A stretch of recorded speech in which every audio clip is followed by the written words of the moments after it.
Olá, olá, bem-vindos a mais um Pó de Casa. Hoje estamos com a Joana Sobreiro, e a Joana Sobreiro é trainer em PNL e é também coach profissional há mais de 10 anos.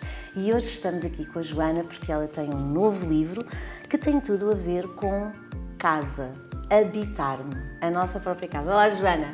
Olá, Andreia. Bem-vinda. Muito obrigada por este convite. Estou mesmo contente de estar aqui, que eu gosto muito de ti. Oh, tu sabes. Obrigada. Eu também gosto muito de ti.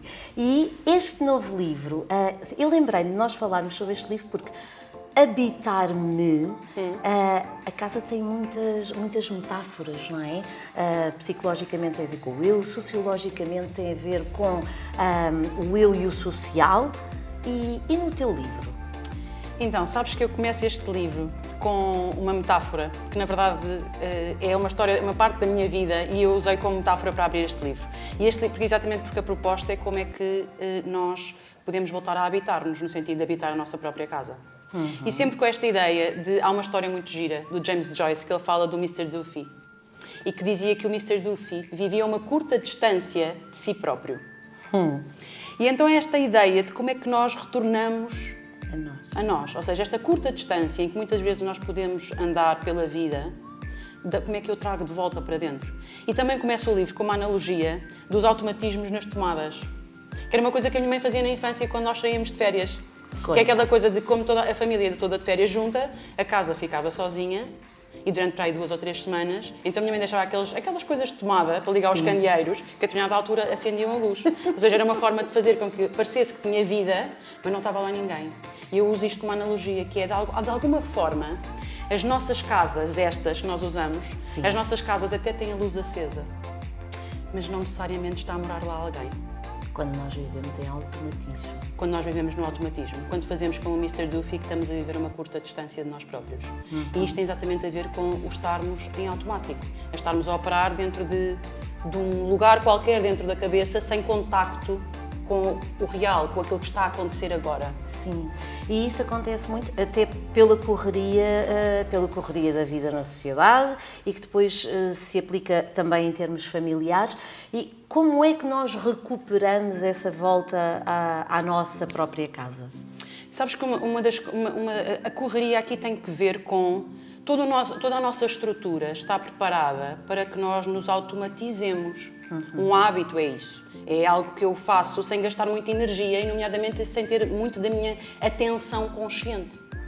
Portanto, é algo que eu faço. Todos nós temos rotinas em que já não pensamos, como nem que seja aquilo como começamos o dia, tomar banho, lavar os dentes, tomar o pequeno almoço, muitas vezes é muito irrefletido.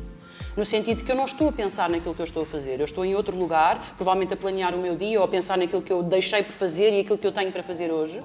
E, portanto, aquilo que acontece é que, de alguma forma, estamos numa dimensão fora da consciência, porque a consciência está agora, no sentido daquilo que está a acontecer agora, da atenção voltada para o que está a acontecer. E daí ser o automatismo, porque, no fundo, é um processo inconsciente.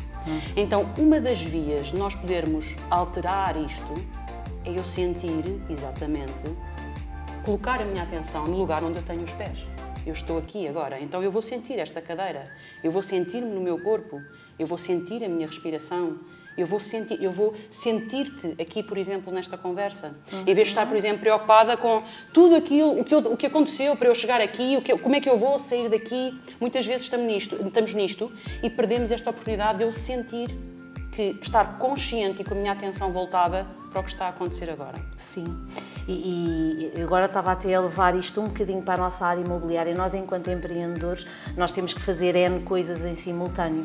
E muitas vezes estamos com o cliente e queremos ter uma qualidade de presença com eles, mas não estamos a habitar-nos e logo a qualidade de presença torna-se deficitária e em simultâneo, porque estamos a pensar no que é que temos que fazer a seguir, no que é que não foi feito, na pessoa que não atendeu.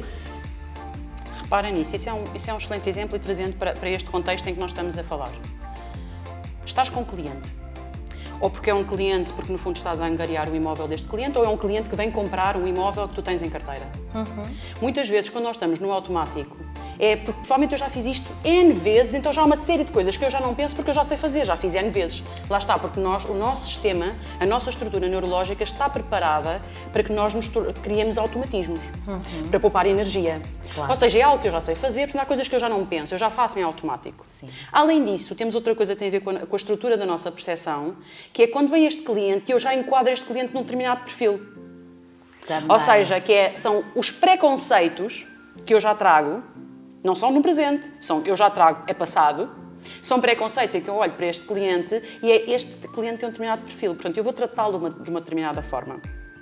E sempre que eu faço isto, toda esta conversa, quer aquilo que eu sei fazer neste contacto, quer a ideia que eu já pré-defini sobre este cliente, ocorre tudo num espaço temporal que não é agora. É uma herança que nós trazemos de algum momento do passado e que aquilo que eu estou a fazer é trazer o passado para me relacionar com algo que está a acontecer agora. Sim. E que tem a ver, uma vez mais, isto contribui para esta ausência, porque quando eu volto a estar em mim e volto a estar presente, este estado de atenção plena, este estado mindful, é uma forma, este estado de presença é também uma forma de eu poder receber aquela outra pessoa e acolher aquela outra pessoa naquilo que ela é e não no estereótipo e não no perfil que eu já predefini para ela. Portanto, eu também me torno muito melhor comunicador na relação com o outro e com o mundo, porque eu passo a receber aquilo que está a acontecer agora de facto. Eu passo a ser um melhor percebedor, vamos colocar desta forma, no sentido da captação, da percepção. Eu passo a ser um melhor percebedor, uma melhor percebedora de quem eu tenho à minha frente e da dinâmica que está a ser criada. Para depois poder servir melhor o outro. Exatamente. E diz-me, depois dizes habitar-me na triunidade do ser, 3 cérebros, 3 inteligências, 3 mentes. Fala-me sobre isso. Então, e este é outro ponto muito, muito interessante e que, no fundo, este livro fala, por um lado, deste nosso estado de presença, por outro, de como é que nós conseguimos resgatar, ou seja, trazendo também uma maior acuidade da nossa percepção para aquilo que está a acontecer dentro de nós. Também se conhecermos que dentro da nossa estrutura, do nosso sistema nervoso, nós hoje sabemos que nós não temos apenas um cérebro. Então aquela ideia que nós temos que há só um cérebro que está dentro aqui da nossa cabeça e que no fundo é o nosso sistema nervoso central, o cérebro e a nossa espinal medula, mas existem mais 2 cérebros dentro da nossa estrutura. Ou seja, há mais 2 sistemas nervosos que nos compõem e que têm características distintas, têm vontades distintas, aprendem de forma diferente e comunicam de forma diferente. E que às vezes estão em conflito uns com os outros? E às vezes estão em conflito uns com os outros.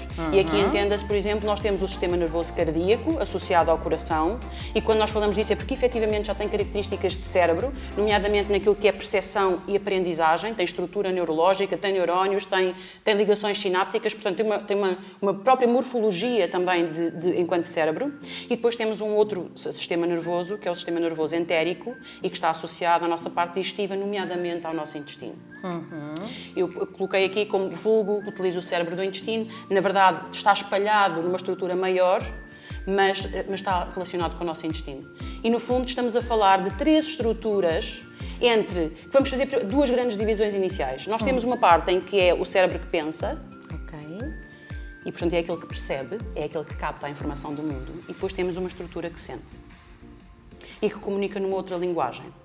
Mas, por exemplo, todas as vezes, muitas vezes, aquilo que também faz com que eu me torne um Mr. Duffy e que viva uma curta distância de mim própria, é quando eu estou, por exemplo, desenraizada, no sentido do grounding, este lugar de eu sentir que eu estou onde eu estou com o momento, com o agora, tem a ver também com este enraizamento. E muitas vezes aquilo que me retira a minha capacidade de me enraizar tem a ver com os estados de insegurança, por exemplo, de alguma forma. Há algo que me deixa insegura, há algo que eu não consigo confiar exatamente, ou há algo que não me transmite a segurança necessária. E toda a nossa base de segurança tem tudo a ver com o nosso sistema nervoso entérico. É o nosso intestino que precisa de sentir-se seguro, porque é o lugar da nossa base de grounding, mas também do nosso lugar de instinto. Então há uma parte da relação com o mundo em que eu posso ser mais instintiva, no sentido de captar informação que não necessariamente que foge à cognição. Todos nós temos esta ideia de gut feeling. Não é algo que eu cognitivamente explico, é algo que eu sinto. Sim. É um feeling. Sim. É algo que o meu corpo me está a dizer. Então tem a ver com esta muitas inteligência. vezes as pessoas nem acreditam tanto porque não é o percebido pelo cérebro, digamos Exatamente, assim. exatamente, porque não há uma captação direta ou uma compreensão da cognição, mas é um facto de alguma forma. O que é aqui é relevante? É de alguma forma eu saber que isto acontece dentro de mim, e ao eu restabelecer esta conexão, ou seja, eu vivendo dentro de mim, eu permito-me que estes cérebros se alinhem. Para que esta comunicação não seja desviante, em que, no fundo, eu estou a receber sinais, por exemplo, do meu sistema nervoso entérico, como atenção, o estado de alerta, mas eu estou com a minha cabeça na lista do supermercado da semana que vem. Sim, a 1000. Ou o jantar de família de Natal de 2025. Sim. Porque às vezes também acontece que o de 23 ou o de 22 já está muito perto, portanto pode ser ainda mais longe do que isso. Olha, caminhamos largamente para o final deste nosso episódio. Deixa-me só fazer-te uma pergunta que não resisto. As pessoas mais céticas têm esta ideia, ok, vamos habitar-nos e que as pessoas que se habitam, não é, na sua própria casa são pessoas zen e pronto, e agora só flui, só se espera com o universo. É isto? Normalmente esse estereótipo até tem mais coisas. Normalmente Tem. há sempre há uma cor preferencial para a indumentária, há toda uma forma de se apresentar. Exato. Não, eu acho que isto, sobretudo, é este compromisso de eu me sentir. De eu me sentir, de facto. De eu me encontrar em quem eu sou verdadeiramente. Ou seja, este também habitar-me passa também por uma busca de eu encontrar uma verdade em mim, no sentido de eu poder trazer-me para o mundo a partir daquilo que eu sinto que eu sou e daquilo que eu estou a sentir agora e a vivenciar agora. É sobretudo esta ideia, para quem é mais cético, vamos colocar isto de uma forma mais simples. Todas as vezes em que eu estou, em qualquer circunstância da minha vida, seja numa situação profissional, seja numa situação pessoal, íntima, o que quer que seja, em que eu estou a fazer um filme dentro da minha cabeça, em que eu estou a associar pensamentos, a criar histórias, eu de alguma forma perdi o contacto com A realidade. comigo, com o outro e com o real, no sentido daquilo que está a acontecer agora. Se pudermos considerar agora aquilo que é o real, que é o que está a acontecer agora. Então é de alguma forma de eu ter a consciência de quando eu estou associada a um padrão, que não é agora e que isto muitas vezes me limita, em que eu não estou a usufruir totalmente daquilo que está a acontecer agora, daquilo que me está a ser dado, daquilo que me está a ser mostrado e também daquilo que eu tenho agora em potencial. Ok. Muito, muito obrigada por teres vindo, Obrigada, por teres estado connosco. E quanto a vocês, o nosso desejo, meu e da Joana, é que vocês se habitem. Até ao próximo Pó de Casa.